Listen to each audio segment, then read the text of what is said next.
welcome to another vlog. So today's video, it's another assembling of DIY drying rack. So the last time I did is a shoe rack. So now I'm going to assemble my newest drying rack that I bought from Giftland, which is worth only 28 dirhams. Imagine guys, it's very cheap, and titingnan natin gaano siya kaganda or gaano siya kalaki, gaano siya kataas, and we'll see also kung magagawa ko siyang i-assemble kasi mukhang complicated siya, pero we'll try kasi nagawa ko naman nakaraan yung shoe rack. So this time it's another achievement that we have to achieve. Diba? Kailangan maging successful itong mission na to. Ayan, ang brand niya is Long, as in long siya. Ganyan ang itsura niya. Wala siyang gulong. Which is okay lang naman yung walang gulong.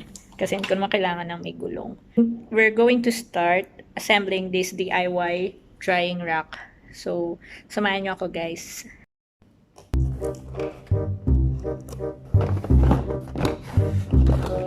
This is a stainless steel double pole telescopic racks for drying clothes. So, this is 140 by 43 by 160 centimeters. Let's see. Okay. Oops.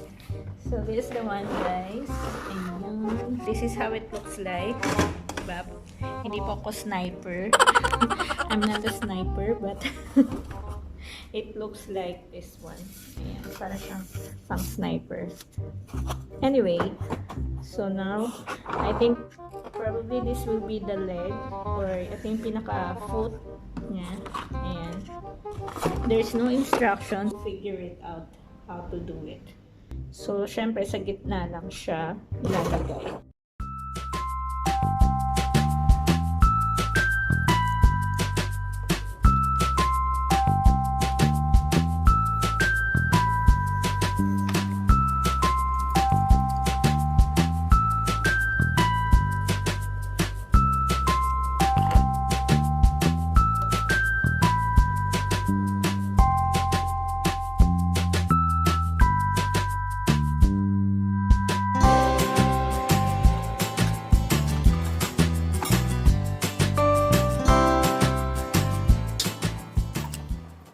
So guys, ayan siya. So this one you can adjust if you want to tighten it up or loose. So ayan, unti-unti na rin natutupad ang mga pangarap. Nabubuo na siya, guys.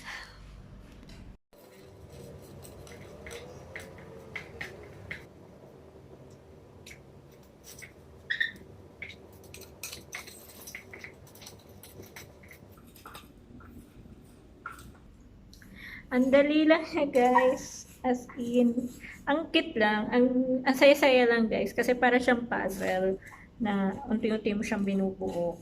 Ayan, para lang singer.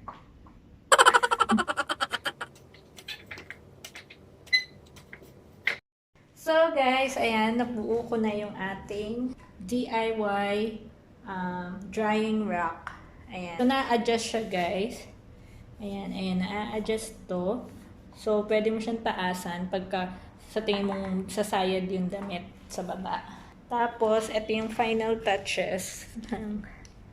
Ito, ilalagay ko na lang yung mga bilog-bilog na to dun sa baba. Sobrang saya niyang buuin, guys. Nung una kala ko hindi ko ma-figure out kung paano buuin tong rack na to.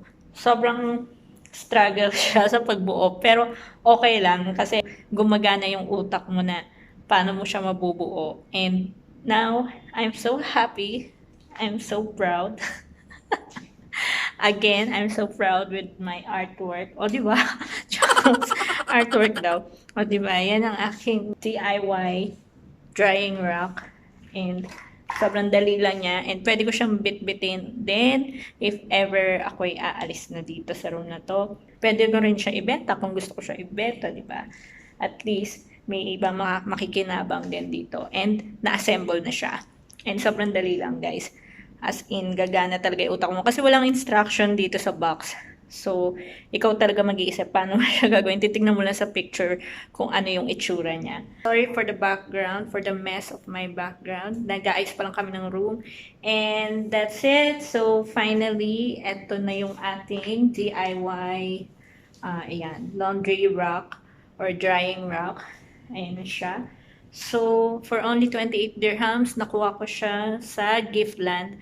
So, I just bought it from Giftland in Hamdan. And to think that in online shops, this costs like around 100 plus and original price is 200 plus in dirhams. So, this is a good buy and maganda na siyang gamitin.